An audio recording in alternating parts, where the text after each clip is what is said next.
Are we there? We're live! Yay! Happy Sunday, family! Happy Lord's Day, 10:15, Sunday morning, Pacific Daylight Time.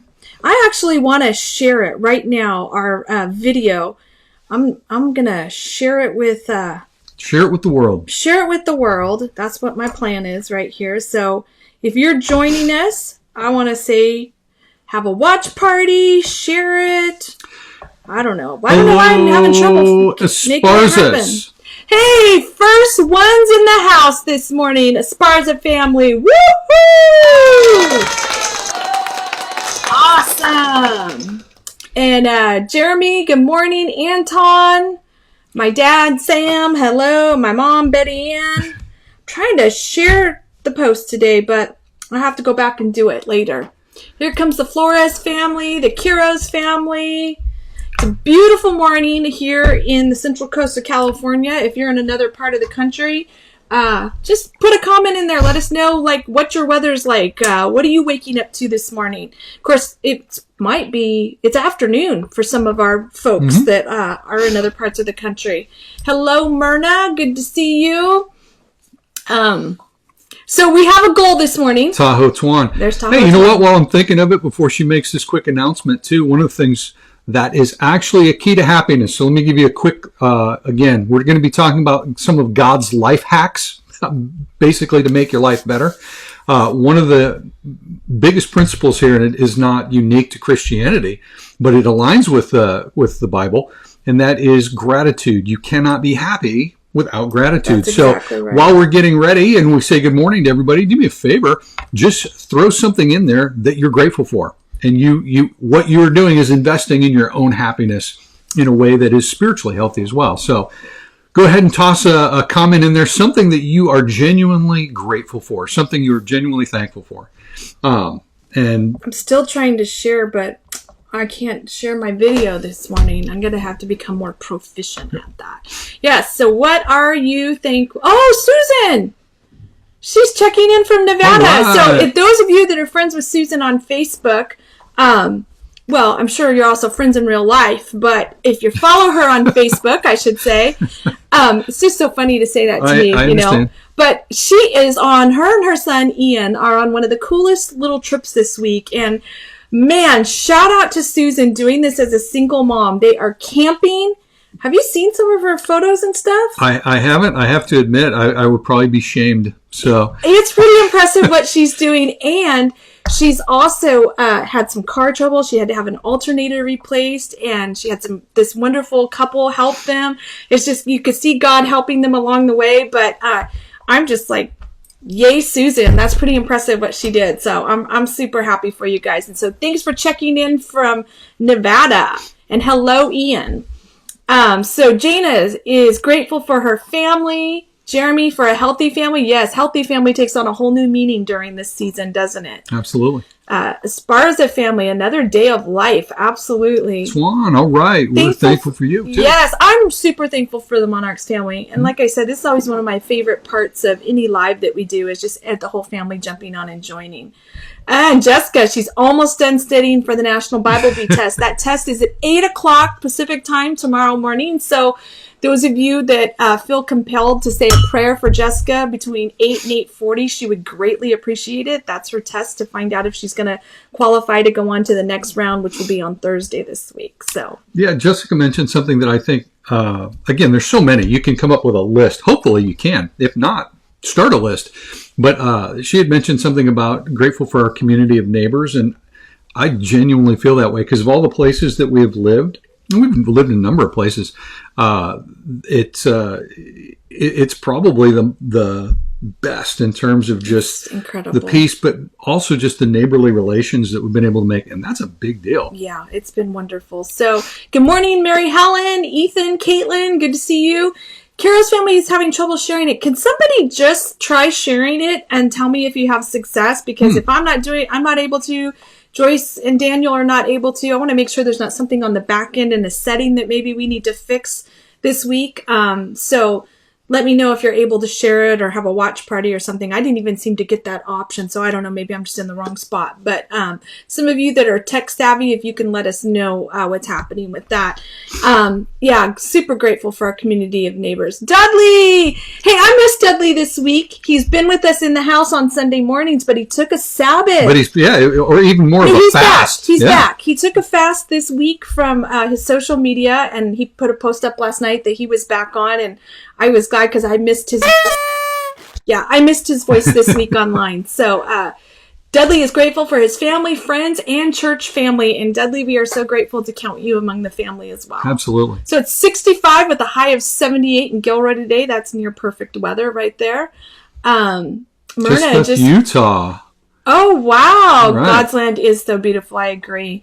Myrna, just grateful for all that God has given to her and done for her and her family. Jana says Utah is her favorite. It is a gorgeous state. Anton's grateful to be able to breathe, which in California takes on a whole new meaning these days. Well, and his dad, Buddy, we've been praying for him. He has COVID. And so that just taking a deep breath and a clear breath with full oxygen level, man, we just take that for granted. And with COVID, I think we're all having a new appreciation for that. So the share button's not showing at all. Well, we'll have to look into that this week. I don't know what's happening. So those of you that want to be able to share it, maybe when the live is over, you can go ahead and share it after the fact. I don't know what's happening. Facebook changes things every single week. So maybe there's a new default in the settings or something that we need to fix. So do a watch party. Well, they're not even having that option, I don't think. Really? So there's no option to share. Everybody's having trouble. So, hey, Natalie.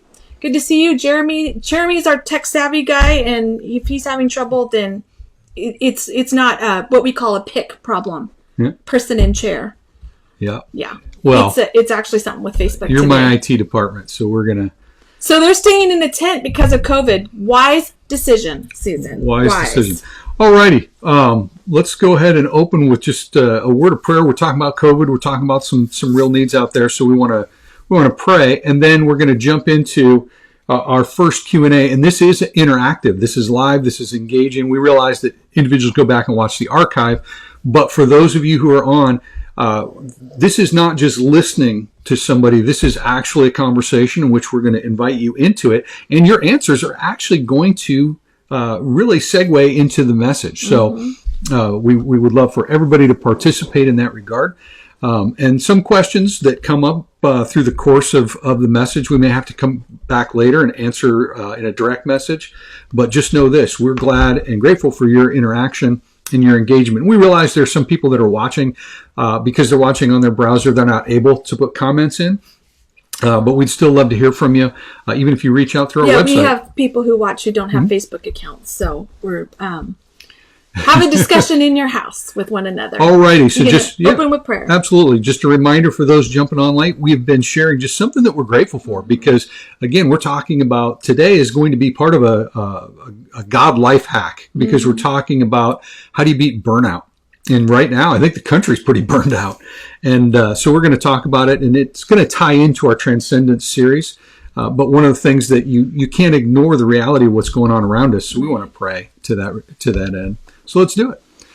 Lord, as we come before you, we ask that you would not only use our time together to be able to grow in grace and the knowledge of you, but also genuinely to improve our lives. I pray, God, for everybody who joins us, everybody who partakes of this engagement interactively, or those that watch later, that you would help everyone to be able to take away some nugget of getting better. And we would be able to get better together, specifically under you. And we ask, God, that you would be with all those that are battling ailments and illnesses, those that have loved ones that are sick, especially, in the COVID era. We pray also, God, for a nation that is seemingly so on edge and perhaps a little burnt out themselves. God, help us to just be able to rise above it all. Help us to transcend really what is the not so nice parts of the culture right now, and help us to be able to magnify and be grateful that which is good. We ask this in Jesus' name. Amen. Amen. Hello, Grandma. That's my grandma Naomi that just jumped on. So as we go into this, would you rather, last week we had a goal of getting 200 comments. 100 of that. was the original goal. We doubled it? Okay, Yeah. so we had a goal that we exceeded last week. I think we hit close to 200 comments last week. Mm-hmm.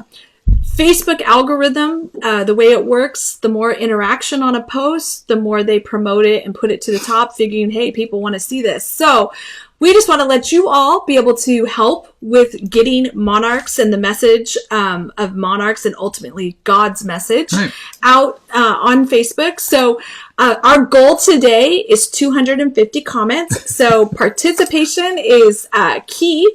So great job this last week. Even with our prayer group, our comments have been really jumping high. So that's awesome. Good morning, Sarah Beth. The point is not to just throw clutter out there as though somehow that, we fooled the algorithm. But for most people, when you say that, most people are going to say, oh, well, my comment's probably clutter. No, we'll tell you if you're too cluttery. So we had 259 last week.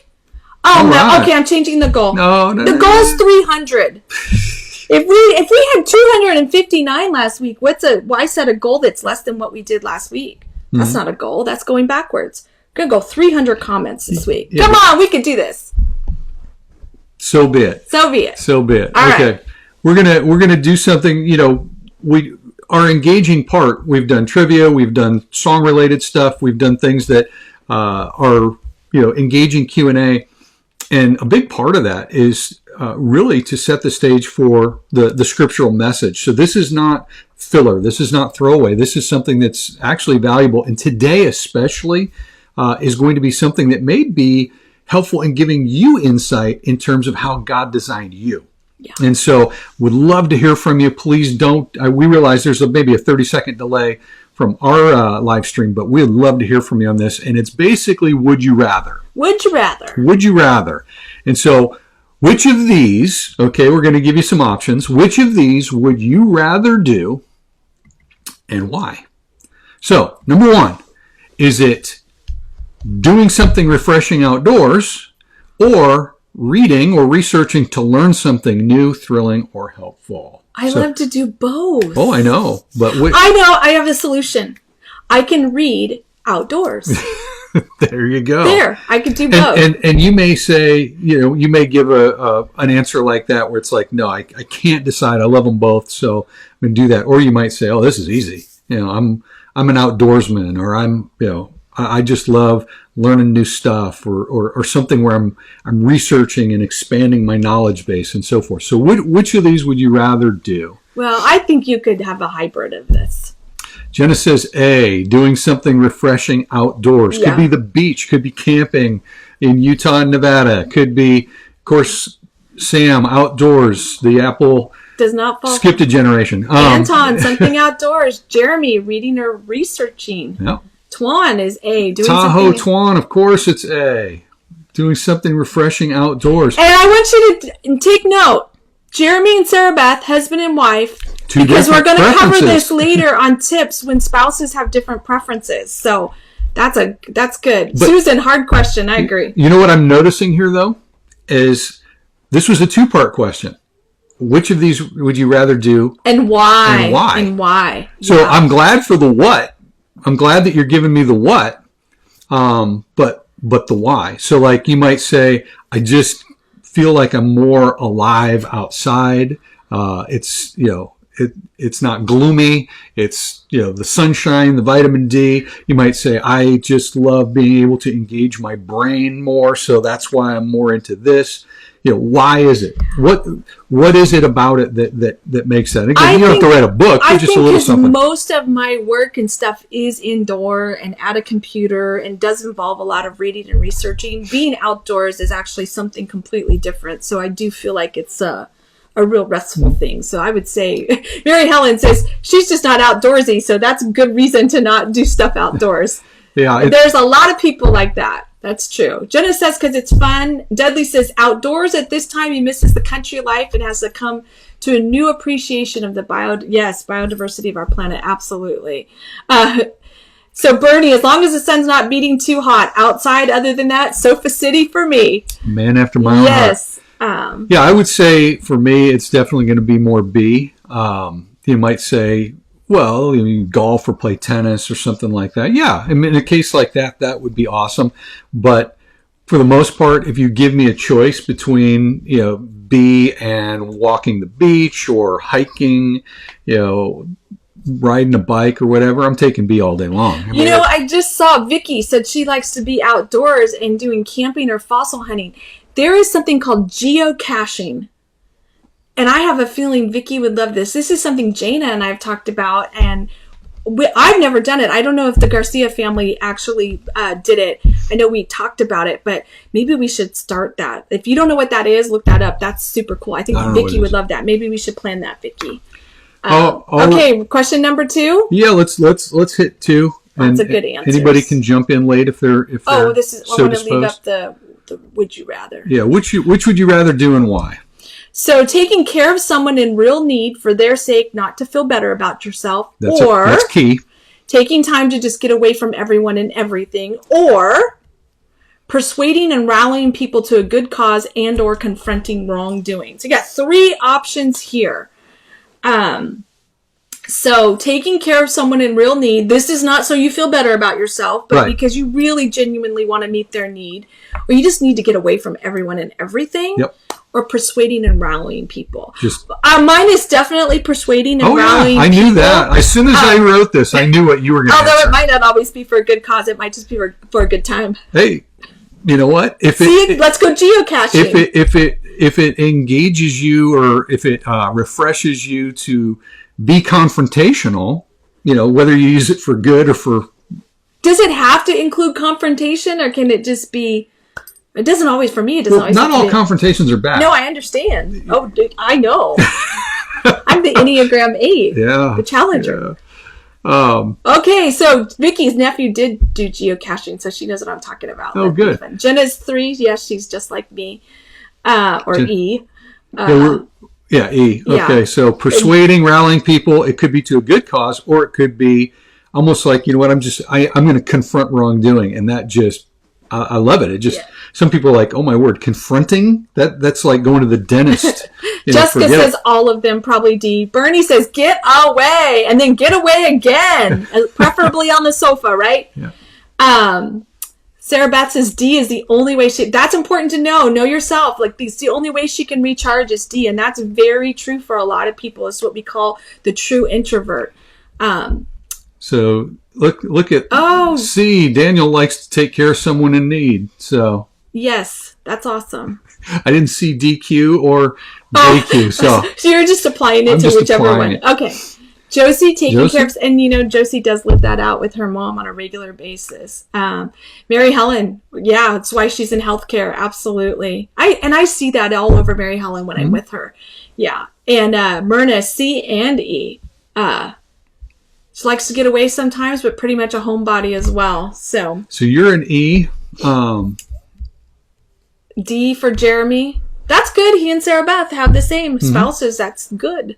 Vicky, she already does it. C every day, and she does, and so D becomes super important because C is something she does every single day. I find it's hard just because there is an aspect of the D that I like, as far as just being able to take some time to get away.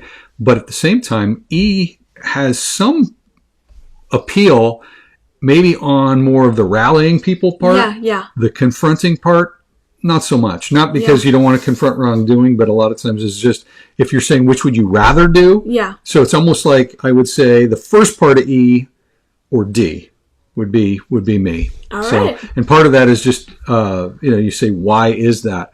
I think the D part is probably because, like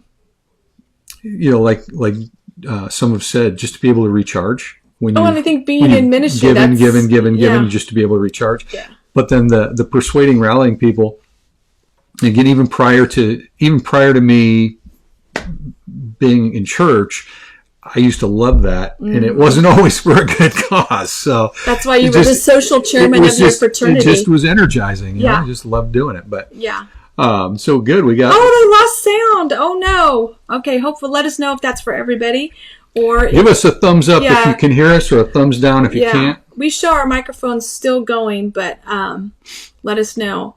So I'm not sure who that is, Hard Choices, but see, I'm convinced that helping others is not their salvation, but ours. So whoever that is, their name and photo is not popping up. So I'm not really sure who that is. If you can say who Hard Choices equals and then put your name so we know who we are, that'd be great.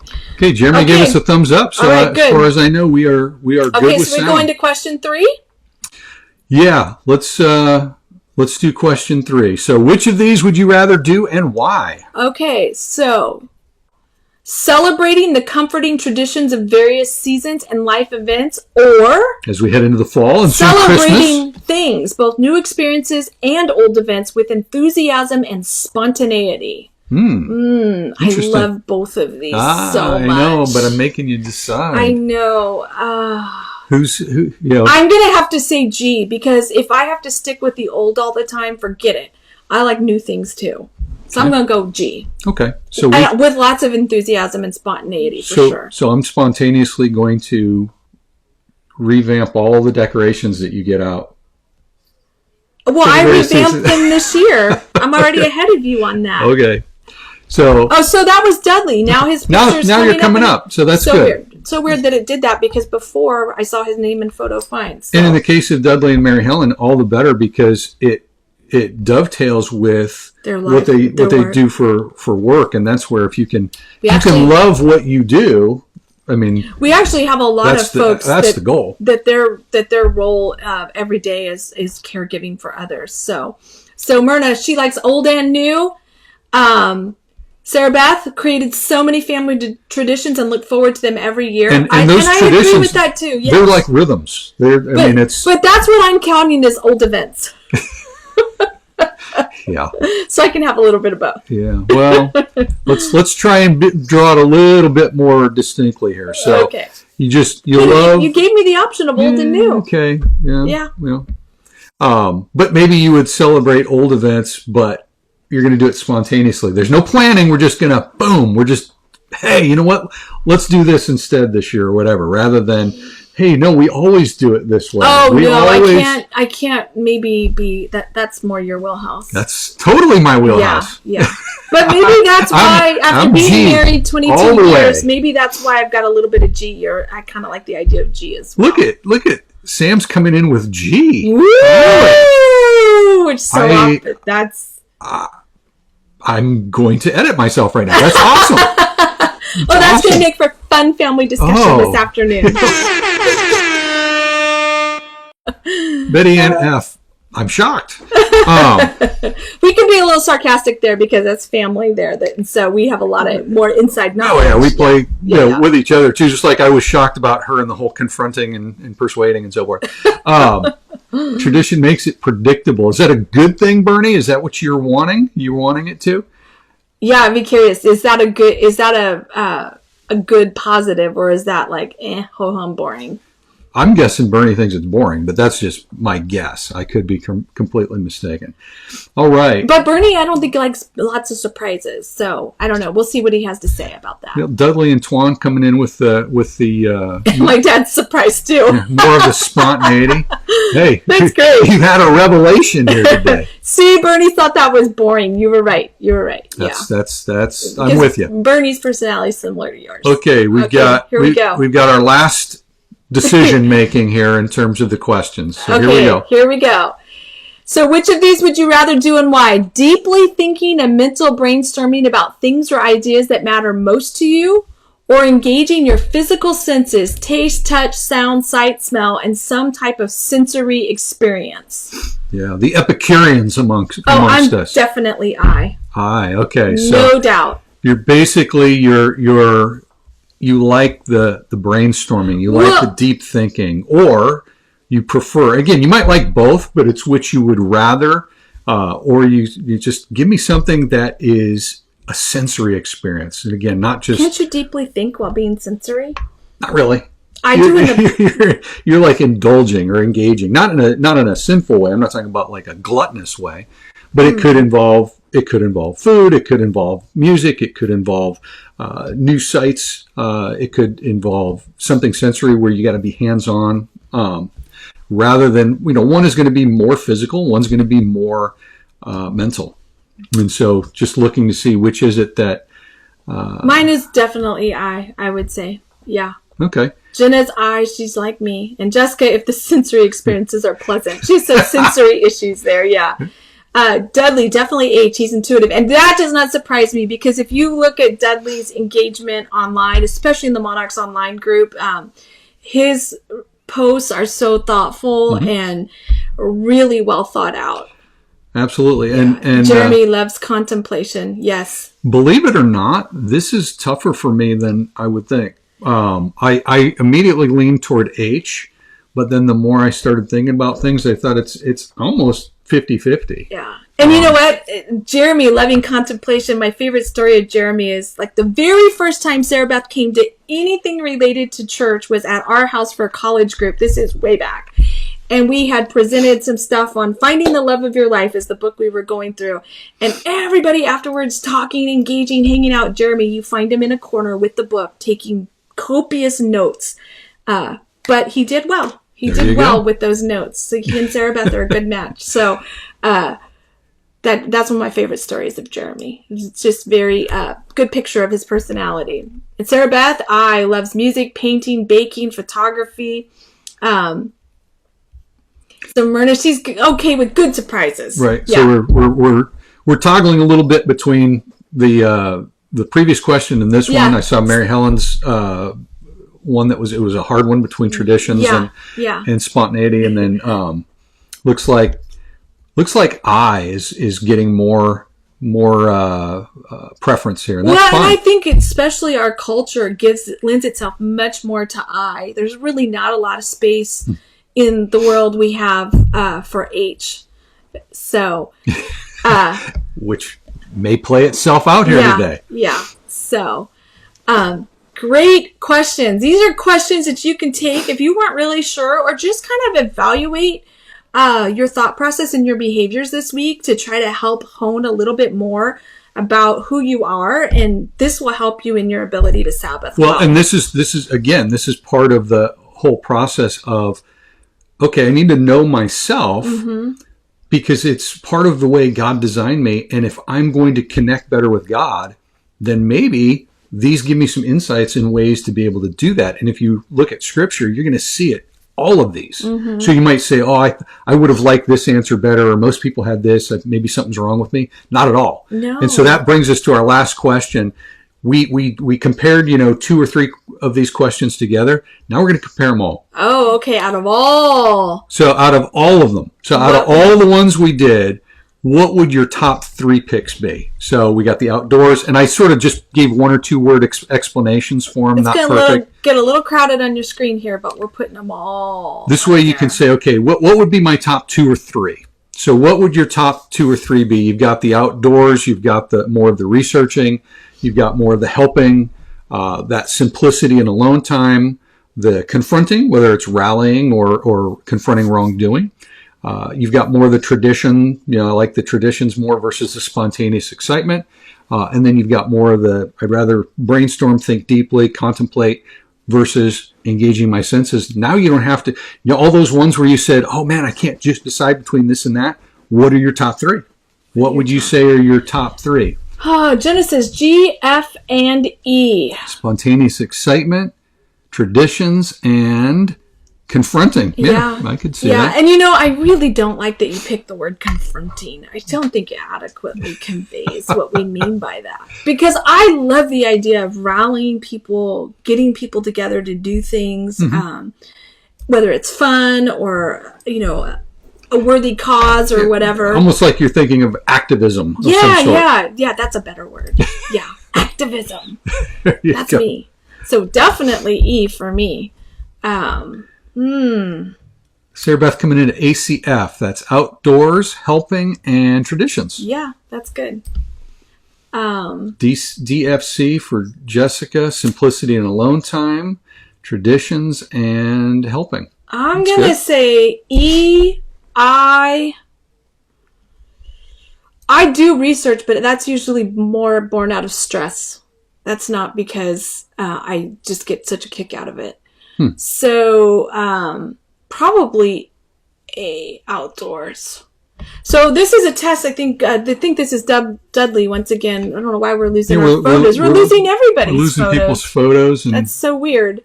And literally, names, photos have all disappeared on Facebook. I don't know if you guys see that on your feeds on the end, but we're seeing that. Oh, they all just popped back in. There we go. Here we go. Okay. Facebook's having some fun this morning. Okay, so that was Myrna on the test, and I think that's making reference to a test that Dudley mentioned up here, maybe MMPI.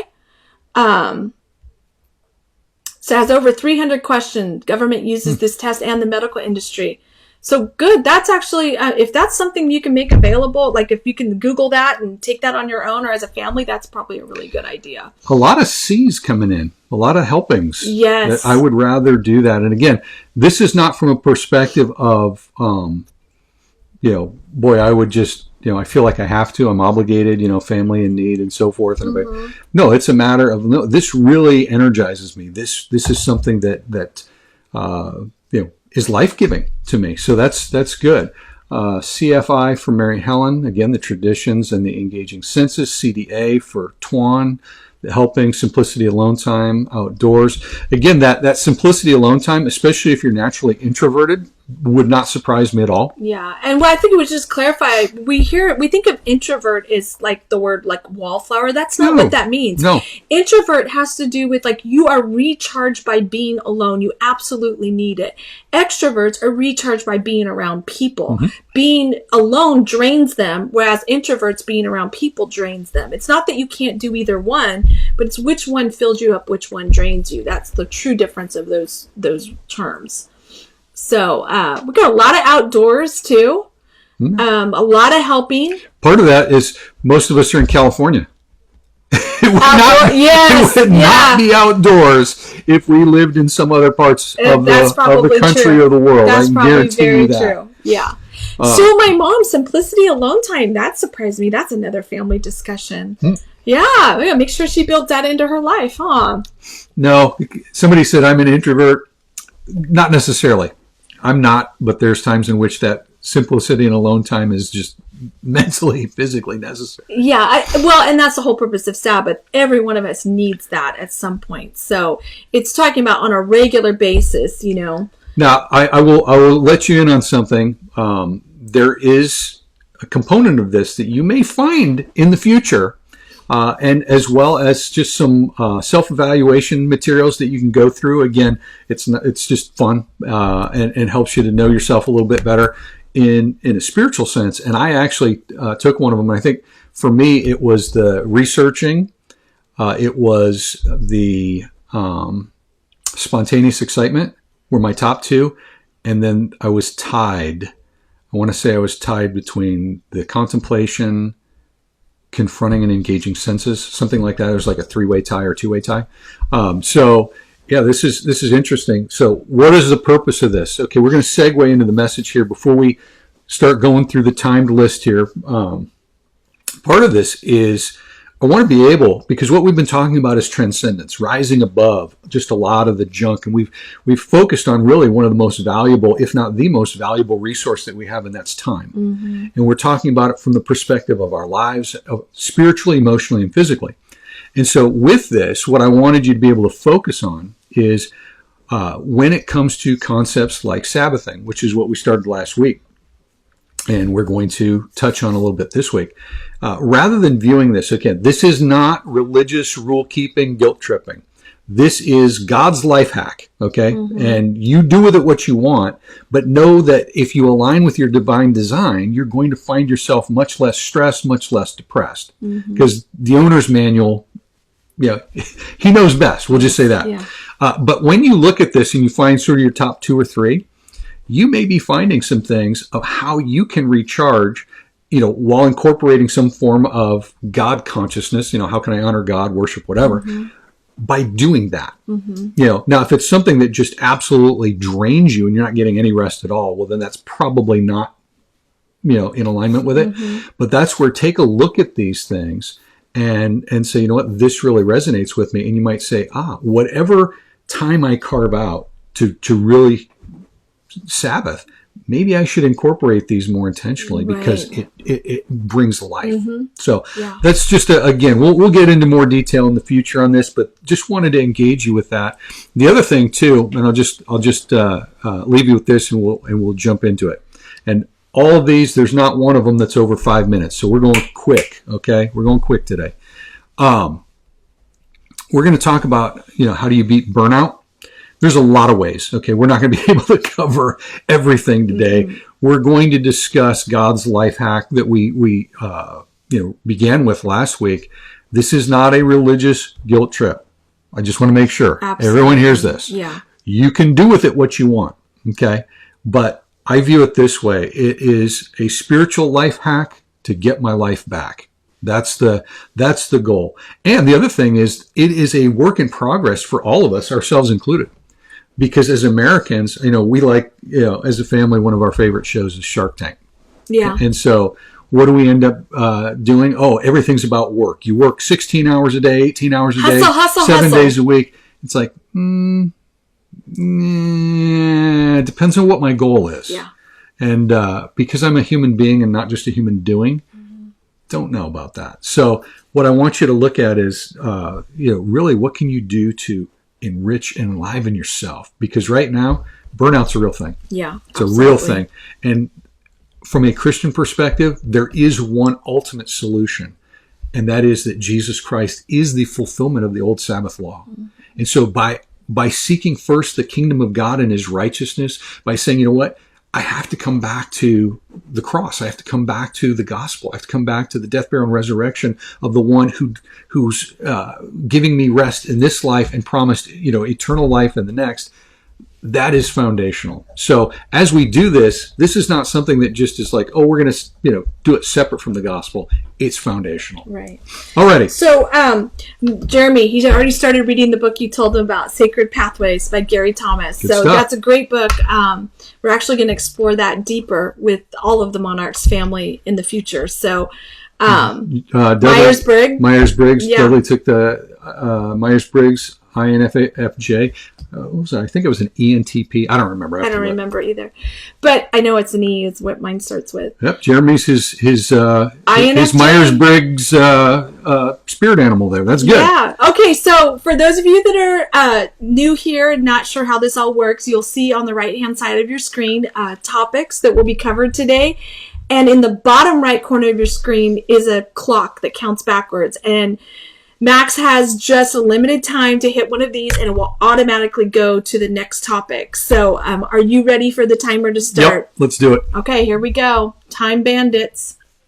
Time Bandits. Let's read Ephesians 5:15 through 16. Look carefully then how you walk, not as unwise, but as wise, making the best use of the time because the days are evil. Is there anybody besides me that you wish you had a lot of do-overs in life? And again, this is not to provoke regret. I think it's unavoidable. I think all of us get to various stages in life and said, man, I wish I would have not wasted time with this, but would have spent time doing this and so forth. And as a result, all of us are having to battle and guard against time bandits. And I'm not talking about the old 80s movie. I'm talking about that which legitimately robs our life, because time measures our life. Right.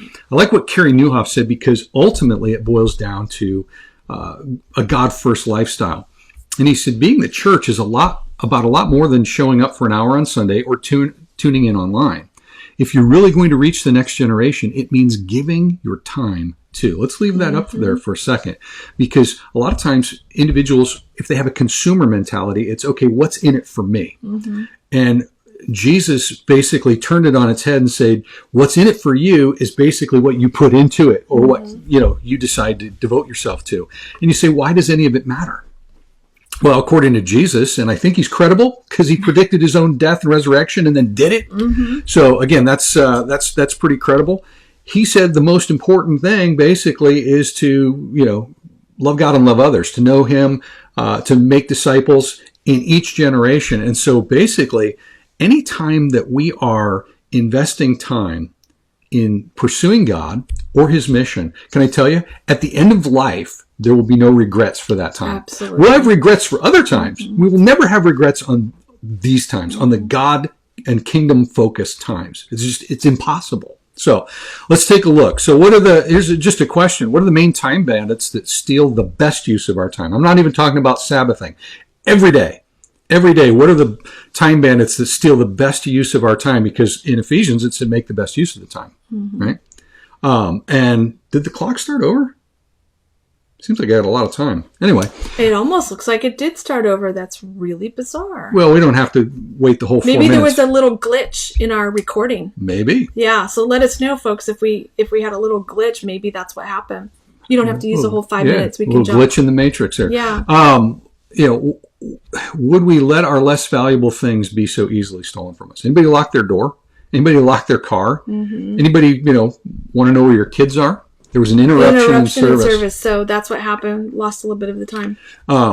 And so, again, we protect the things that are most valuable, except for our time. Yeah.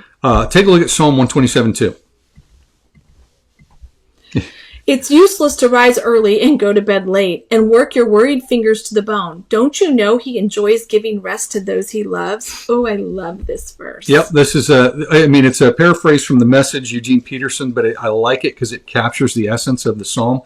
Basically, God enjoys giving rest, which is not just replenishment of energy, but it's also the ability to celebrate that there's no work that needs to be done now. Okay? I'm not thinking about what I got to do tomorrow. I'm done. I can worry about tomorrow. Yeah. So what are the main time bandits that steal our Sabbathing? And it's that gift of rest that God gives to us. And again, I'm not going to reteach what we covered last week. You can watch that. And somebody might say, I don't have 24-hour period that I can block out yet. Then start with a 2-hour period. That's right. Expand it to 4, expand it to 6, expand it to 8. Again, not as a religious rule and guilt trip, but as a life hack to get your life back. Accessing the gift God has given you. Absolutely. Yeah. So Sabbath is an act of resistance against time bandits. It's rebelling against the false belief that my value, identity, worth, and personal fulfillment come from what I do or what I have done. And that's contrary. You're living counterculture. That's why you're joining a genuine resistance. Again, I want to revisit Walter Brueggemann from his book, Sabbath is Resistance. He said, Sabbath is the refusal to let one's life be defined by production and consumption and the endless pursuit of private well-being. Because that private well-being is a message we have been designed to do that. So I did this once before, and it's always a little bit high risk, but I've done a little satire of the book of Matthew, 11:28 through 30.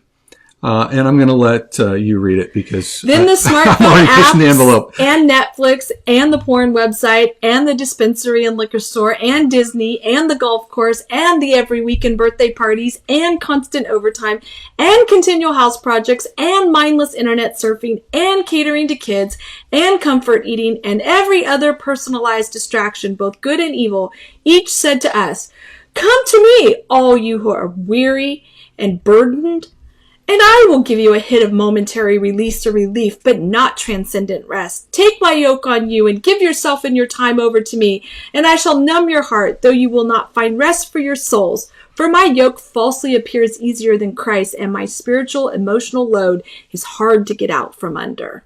Ooh. E. Ooh. Hey, what are you doing that for? This is like hellfire and brimstone you're going with. No, it's not. It's just reality. It's a satirical contrast from where Jesus said, basically, come unto me, I will give you rest. It's not a load. And a lot of times, and we'll probably get into this, when people are saying, I'm so busy, one of the first things they cut is Jesus. That's right. It's like, I don't have time for that. Or kingdom. Yeah. Somehow seek first kingdom God and his righteousness. And basically God's life hack is, I'm actually trying to break that cycle for you. Don't give yourself more into it and take away your life. Right. Brueggemann went on to say, those who participate in Sabbathing break the anxiety cycle. Oh, that's a reason right there to Sabbath. Absolutely. This is a life hack to get your life back. And if you'll do it, start small if you have to, but it's worth it. A life hack to get your life back. So let's take a look at, again, this spiritual life hack, not a religious guilt trip. When we talk about digital underground meaning like a resistance, and digital, obviously the electronic generation in which we live, which is unavoidable. Okay, we're not turning Amish. And again, this is not to bash the Amish. What I'm saying is, unless an EMP hits, we're all going to be connected electronically somehow. Yeah. So let's learn with how to deal with it in a way that would honor God and also respect our design. Right. So let's take a look at John 17. I'm not asking you to take them out of the world, but to keep them safe from the evil one. They do not belong to this world any more than I do. Make them holy by your truth. Teach them your word, which is truth. Just as you sent me into the world, I am sending them into the world. And I give myself as a holy sacrifice for them so they can be made holy by your truth. I am praying not only for these disciples, but also for all who will ever believe in me through their message. Okay, so here Jesus is praying the high priestly prayer, praying for the apostles, but then also those of us who would believe through their testimony. And so here he's letting them know, look, I'm not asking for them to be taken out of the world. I'm actually sending them into the world. And so when we talk about this, if we have moments of withdrawal, it's not so that we can say, oh, my virgin ears, this is so horrible. It's so that we can recharge for the mission to go back into it. And again, there are things, irony, technology, social media, and so forth can be used for good. So can food, print media, sex, all sorts of other things that are good, including building an online church community. But we have to sift the good from the dangerous. Otherwise, we think everything is all good or all bad. And we have to realize, no, let's sift out the good, but sift out the idolatry and the addictions. Right. And so engaging in Sabbath principles as part of following Jesus is a form of countercultural resistance to coming under the control of the manipulators and influences of this world system. And that's not me being judgmental. That's me being biblical. Because right now, if you don't have a plan for your time, somebody does. And your money. Yeah, absolutely. Multi-billion-dollar industries that are all designed to be able to get in your head, to get your time, to get your money. And I'm not faulting. I mean, business is business. What I'm saying is you have to be intentional, and then you have to be counterculture. Sabbath is part of that rebellion that says, no, this is a sacred space. You're not getting to me at this point. Romans 12:2. Don't copy the behavior and customs of this world, but let God transform you into a new person by changing the way you think. Then you will learn to know God's will for you, which is good and pleasing and perfect. So one main way to avoid copying the customs of the world, you ready? Digital underground, and better let God transform and renew our minds can be achieved through intentional and scheduled resting from constant exposure to electronic media. Or as the spoof on the commercial, don't get mad. Get e-Sabbath. So here's instead of E-Trade. Don't touch my phone. Again, I'm not talking about like what time when we're gathering, a legitimate time of using technology. Yeah. And I'm not talking about an extended fast where you can do that too. But what if you said during this 24-hour period, maybe it's one whole day or it toggles between 2 days. I'm eliminating that. 1 Corinthians 10.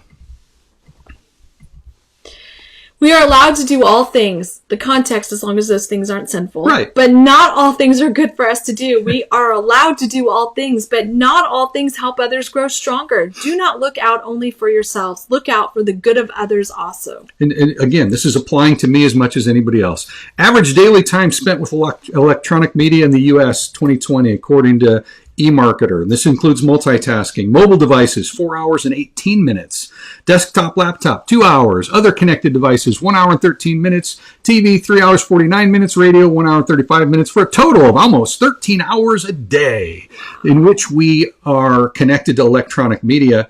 And my simple question is, would you simply ask God to indicate if you should incorporate an e-Sabbath? Right. A time of rest and countercultural resistance.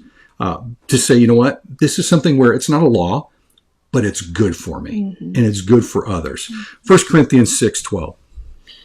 I am allowed to do all things. Including tech. As long as it's not sinful, but not all things are good for me to do. I am allowed to do all things, but I will not let anything make me its slave. So why not join the resistance? That's right. And help others too. What enslaves me? even if it's not technically sinful.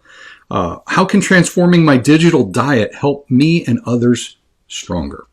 Just a thought. So, ninth frame. For those of you who are bowlers, anybody know what the nickname for the ninth frame is? I don't know. Now, again, I'm from the Midwest, so bowling in the wintertime, unlike California where you could do all sorts of stuff, was a big deal. The ninth frame was known as the foundation frame because the 10th frame was the most important. You get a strike, you get 2 more balls, you get a spare, you get an extra ball. 10th frame was the big deal. That was the biggest frame of your bowling. So the ninth frame was the foundation. You wanted to make sure that you, as best as possible, got a good score in the ninth frame. So guess what? In God's life hack, there is a ninth frame. Exodus 16. He said to them, "This is what the Lord has said. Tomorrow is a time of cessation from work, a holy Sabbath to the Lord. Whatever you want to bake, bake today. Whatever you want to boil, boil today." Yep. So in Hebrew, the days of the week, this is from Ari Goldman, they do not have names. They were all a launch pad for Shabbat. Everything was about that 10th frame, or that 7th day. The first day, the second day, and so on until the eve of Shabbat. The more observant you are, the details of Shabbat, the more you have to prepare before it arrives. So the more important the foundation frame is. Rabbi Joseph, and I'm not even going to butcher his name, said the true mark of a pious Jew is not merely that he or she is a Sabbath observer, but is one who properly prepares on the eve of the Sabbath. And again, the whole understanding that preparation is part of the rest that God has for us. So just some practical tips. You got some thoughts on some practical tips? And you might have one too, as far as your family and stage of life. Put your tip we in have there. found that if we're able to do this, we are really able to get genuine rest, even though our circumstance is such that maybe everybody can't do it, but this is helpful. Yeah, so if you've got some tips and things that you found helpful, put those in the comments as we just kind of share with some things with you. I would say, first of all, rest is not a luxury. Nope. I think sometimes we think, oh, that's like my life. I can't do that. It's not a luxury. It's a gift that God gives us, and we all need it. And if you think it is, chances are somebody put that thought in your head and it wasn't God. That's right. That's right. So for those of you that are moms, when your kids are little, quiet time is a wonderful thing to implement. We had it in our house, 1 hour every afternoon. Everybody went to their rooms and had quiet time. It takes training, it takes practice, but creative. Eventually your kids crave it as well. If you're not a stay-at-home mom, then maybe you're finding time on a break, your drive to work, you're just silencing things. You're having the intentionality, that preparation where you prepare to have maybe some of that time in the evening, or you making the intention of, you know what, I'm going to get up 15 minutes early just for myself before everybody else gets up. Going to have to get creative with it. I would say husbands, help your wives, because here's the thing. Women feel like they can't stop because they feel like woman's work is never done. That's what they say. Actually, it will be there the next day, but get the family pitching in. Teach your kids how to fold laundry. Teach your kids how to do simple meals in the kitchen so that maybe you take a night where you don't cook and the kids are doing it or something as they get older. I would say also know each other's Sabbath if you're married. So if one likes to Sabbath differently than another, you're going to have to make provision for that. So oftentimes what happens, especially I was speaking as a wife, husband's gone working all week, and then it's like, well, you gave that time to your job all week. You know, the days off are mine and the family's. But is that really recharging your husband? Or vice versa, you know, for the mom if she works. Is that really recharging? And would he tell you? No, oftentimes he will because he already feels guilt. And so the reality is he's been working all week to make sure you and the kids have everything that you need. And you need to make sure he has that time to rest. This can sometimes be with friends. It can be alone time. Know yourself. Know what it is.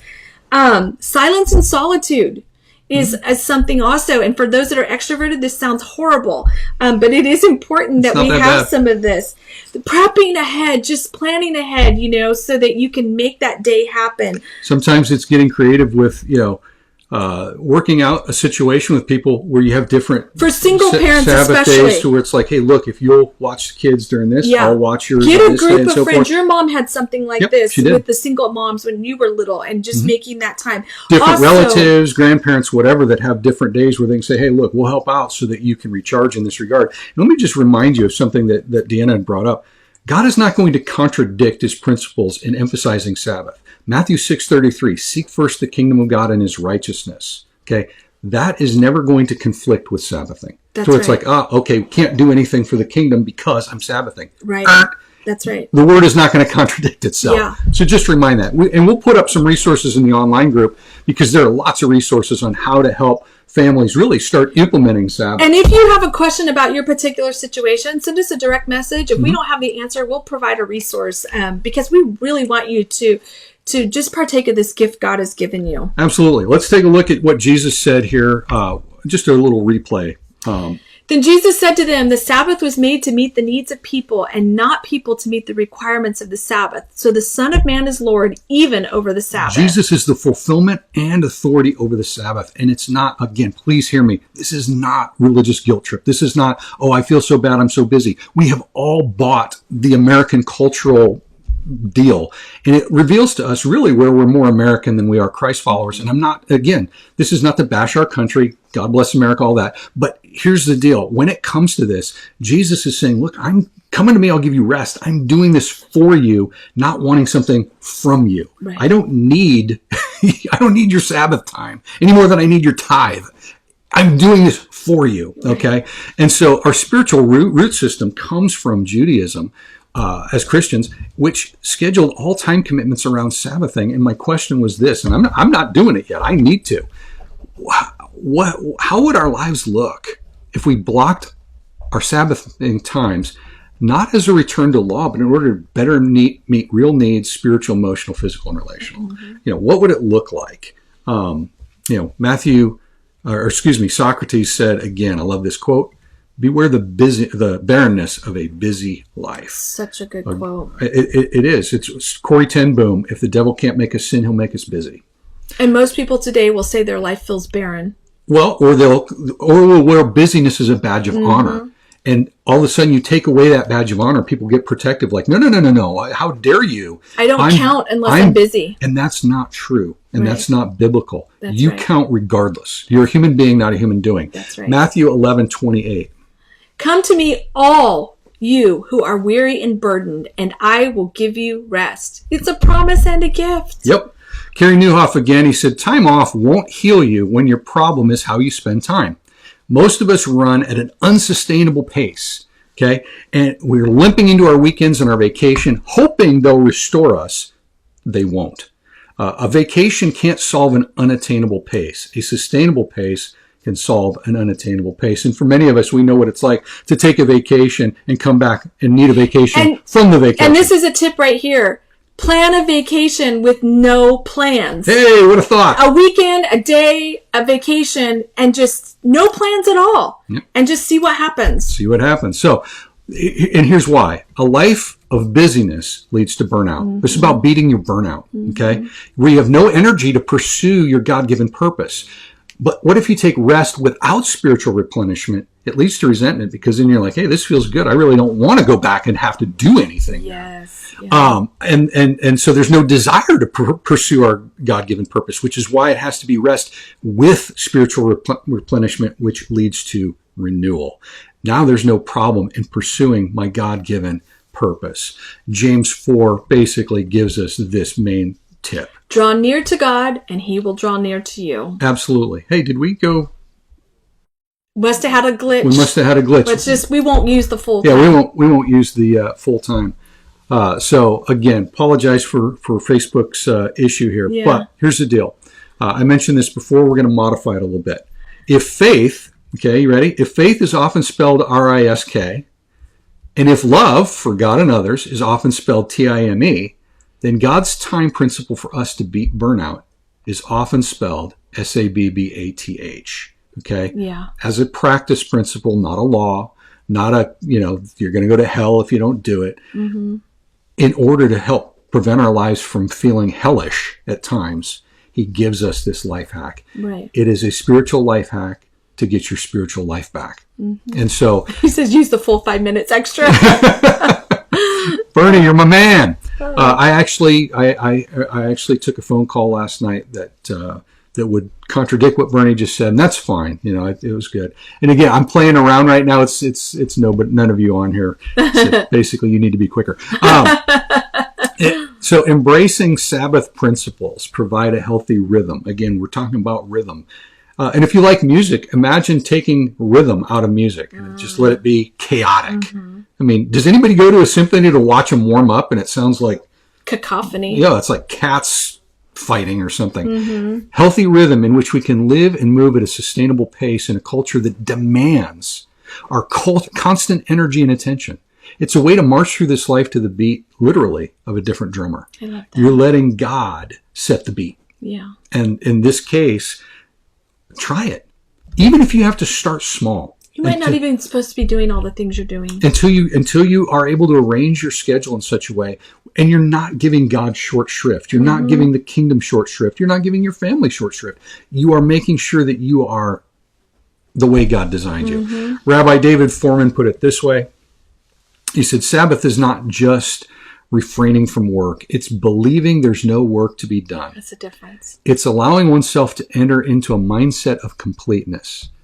When you enter into this mindset, our goals and ambitions take a backseat. Life becomes about enjoying what's around us. Mm-hmm. Most of us often don't allow that because we think it's just there's more mountain to climb. Once a week to be able to hit that break and say, you know what? That can wait for the 8th day. Today, we're good. We're good. Psalm 23. And this is our last scripture. We're done. The Lord is my shepherd, I shall not want. He makes me lie down in green pastures. He leads me beside quiet waters. He restores my soul. He guides me in the paths of righteousness for his name's sake. Okay, this is not a funeral verse. This is something where the psalmist is giving sort of instructions on what God does. And remember, who's writing this is a warrior. Okay, this is somebody who's active, who's doing, a doer, an outdoorsman. And he's like, you know what? What I found is sometimes God makes me chill out. Yeah. Sometimes God makes me really, he's my shepherd, meaning he gets to lead. Mm-hmm. I don't get to lead. I shall not want, basically, even though there's things I want, he makes sure that I'm taken care of. Mm-hmm. May not always be to what I would have chosen, but he takes care of me. How about this? He makes me lie down. Yeah. He makes me slow down. He makes me, hey, look, this is green over here. This will give you life. This is life-giving. That's what green pastures were for sheep. Quit walking. Lay down. Stop. Leads me beside quiet waters rather than raging rapids. Say, you know what? You need this to refresh yourself. He restores my soul. That's what we're talking about. Spiritual life hack to restore your soul. Mm-hmm. And yes, it will impact your marriage, your family, your work, your individual pursuits, whether you're single, whether you're married, doesn't matter. He guides me in the paths of righteousness for his name's sake. And so when it comes to this, realizing that part of the Sabbath principle, go back to Psalm 23. Mm-hmm. Go back to Psalm 23 and say, you know what, this is what I am doing. This is what I'm striving for. And so I've got a Psalm 23, 1-3 prayer. And as our next steps, this is just what I want to lead you in. And I'm going to pray it. And I'm going to sort of go off script a little bit probably, as I just do.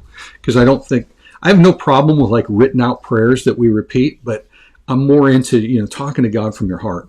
But I wanted to give you an opportunity to sort of see some of this Psalm 23 prayer and sort of personalize it. And I just want to really caution people here. The enemy will come in as you begin to really evaluate the principle of Sabbath and how you can apply it in your life. And this is why I think it's great that you're taking us to Psalm 23 to see how God, leads us in this. Because this does not, what he's going to do, the first thing he's going to say is, you know what, the way you're serving God, the amount of time you're spending on God's kingdom, the time that you're giving to... Which is ironic right now. Yeah. That's why you can't Sabbath. Mm-hmm. That's the stuff you need to rearrange. That's the stuff you need to do differently. And it's a temptation that every one of us face. Mm-hmm. I know for my own life personally, when I feel stressed and I feel like I don't have time, it's always like, it's because we're doing so much for God. And it's human nature. For some reason, he's not impressed. No. So I just want to caution you as you're praying, if that's some of what you're hearing, I highly doubt that's God. And if you're unsure, like, have a conversation with someone that you know genuinely wants the best for you and wants you to succeed in your relationship with God, and find out, is that really the voice of God, or is that the enemy deceiving me? And sometimes the enemy is just our own habit. It's not anything satanic. It's the habit, and like with working out, anytime you work a new muscle, you're going to feel weak. You're going to feel awkward.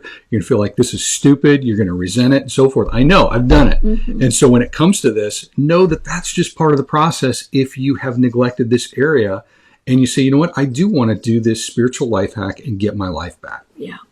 So Psalm 23, 1 through 3, let's go ahead and just pray together. And again, I'm going to just, praying is talking with God. So I want you to be able to do that in your own way.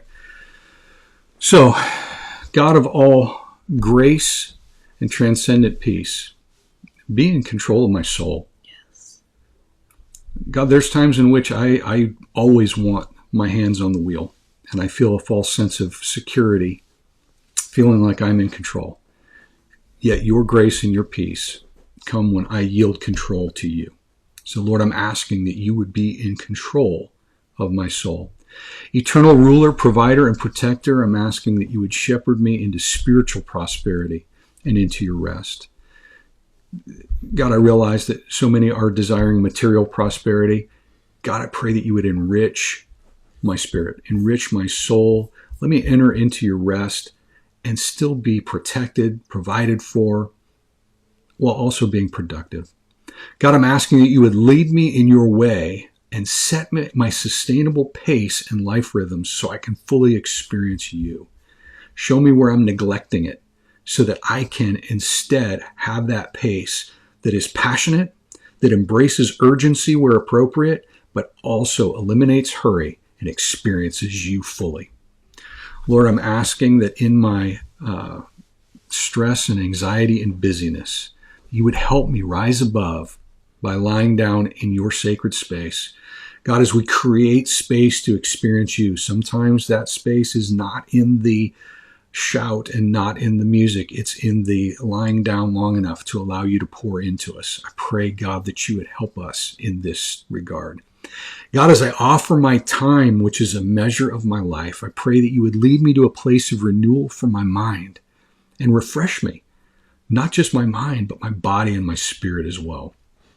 And Lord, I pray that you would forgive me and restore my soul from the ravages of sin and self-centeredness. Regardless of how long I've walked with you, there is sin that still tempts, that still ravages. There's self-centeredness that still can even masquerade as spirituality. Pray, God, for your forgiveness. Lord, search me and know my heart. Try me and know my thoughts. See if there be any wicked way in me, and lead me in the way everlasting. And I pray, God, as you do that, guide me in the right paths. Make me strong and willing to resist any urge to wander from your truth. And I pray, God, that you would receive me so that I may always be receptive to you. And for your own sake, not according to my goodness or righteousness or worthiness, but for your own sake, in accordance with the person and purpose of the Lord Jesus Christ, to whom I confess faith, belief, and reliance. I'm asking this and I'm praying this for myself and everybody in the Monarchs family. Amen. Amen. Alrighty, everybody. I appreciate the engagement today. I appreciate you taking the time to pray. And I realize watching me pray on a screen, you might need to just say, okay, I'm gonna take this offline for a second, just sort of have a time with me and God. And that's perfect. Absolutely perfect. Because ultimately what we want for everybody here is to whatever those next steps, we want to take them together. And that is to believe in Jesus. And for some, that means you're going to embrace a radical life change and trust God with your life now and eternally. We're all at different stages. But ultimately, because he rose from the dead, game, set, match. Yeah.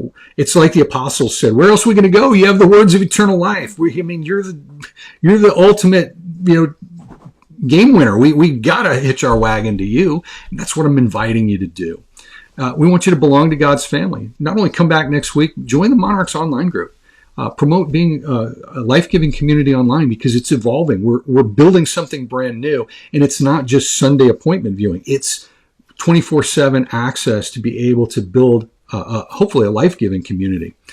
Become your best. This is where if you look at the last 2 weeks, and you may need to review it, the beauty of archive and on demand, schedule a plan for Sabbathing, not as a religious rule, but as a key to better health, closeness to God, and ultimately more happiness. Again, start small if you need to while you build up, but the goal is a 24-hour period per week, and you're going to be sleeping for some of it, and just say, you know what, this is where God has given me space to join the resistance against everything that is vying for me right now. And then we want you to build the future. Invite your friends and contacts, join a new way of being and building up God's family on the earth. And again, we're grateful for every single one of you, your engagement, your commitment, including through your financial support. So as we close up with announcements, what did you want to add to that? Well, that's good stuff today. So I'd love for people to just throw their comments in of any tips that they might have. Put those in the Monarchs online group. If you haven't joined the Monarchs online group, I just want to encourage you to do that today. Make sure you turn the notifications on in the settings so that you get notified every time something happens in there. That group has been amazing. It's been good. So we've been having great discussion in there every day. Lots of great interaction, really getting to know one another. And so I just want to encourage you. Some of you have joined, but some of you have not really joined. So I want to encourage you to really join and engage over there. This is one of the ways that we're going to get better together. We're going to get to know one another. One of the ways we can have community during this season. So I just want to encourage you to do that. Also, when you join that group, if you haven't done so already, we have a free gift for you, Right Now Media. There's a welcome video pinned to the top of that group, and in there, in the post of that video is the gift for Right Now Media, which is kind of like a Christian Netflix. Tons of great resources on there. We just want to give that to you, bless you with it. There's things in there for your kids. No matter what phase of life you're in, there's something there in Right Now Media for you. I just want to encourage you also, join a small group if you haven't done that.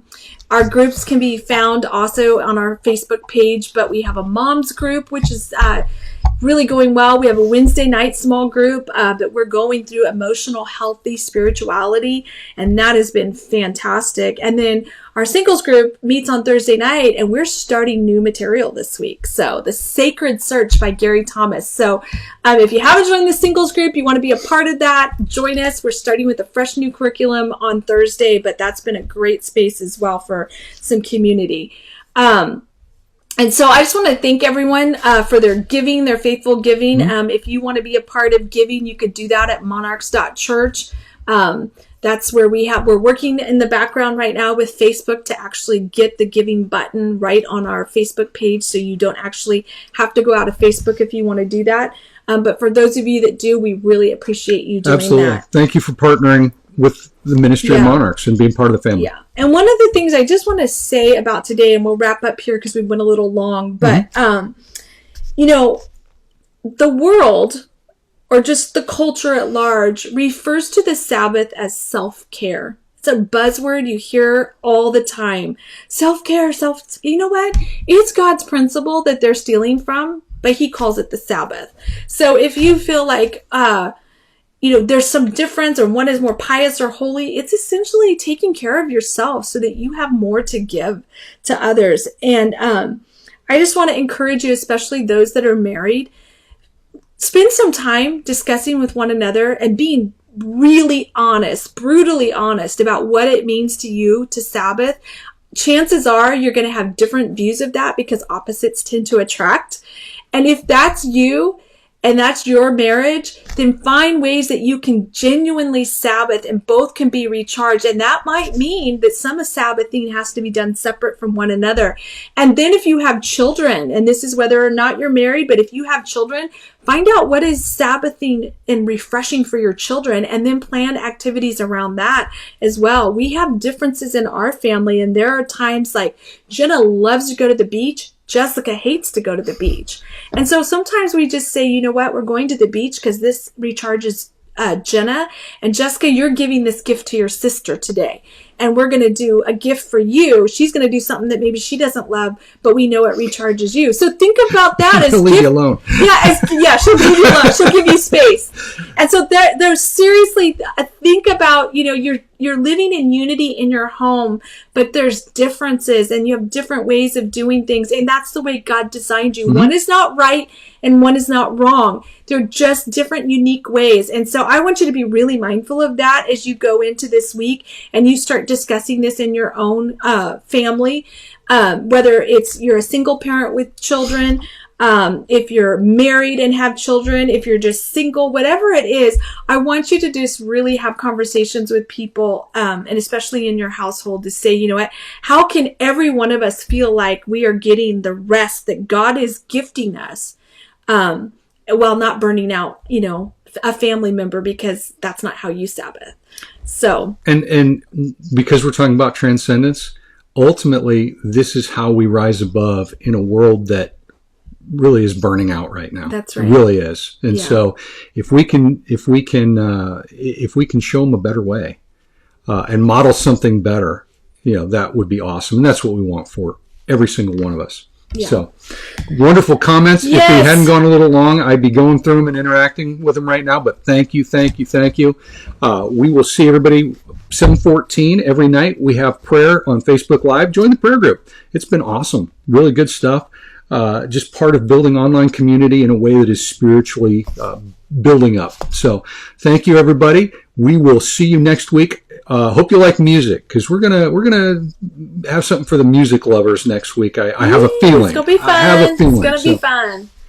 All right, everyone. Have a great Sunday. We will see you at 7:14 in the prayer group, and we'll see you this week in Monarchs Online, interacting with one another. Love you all. See you soon.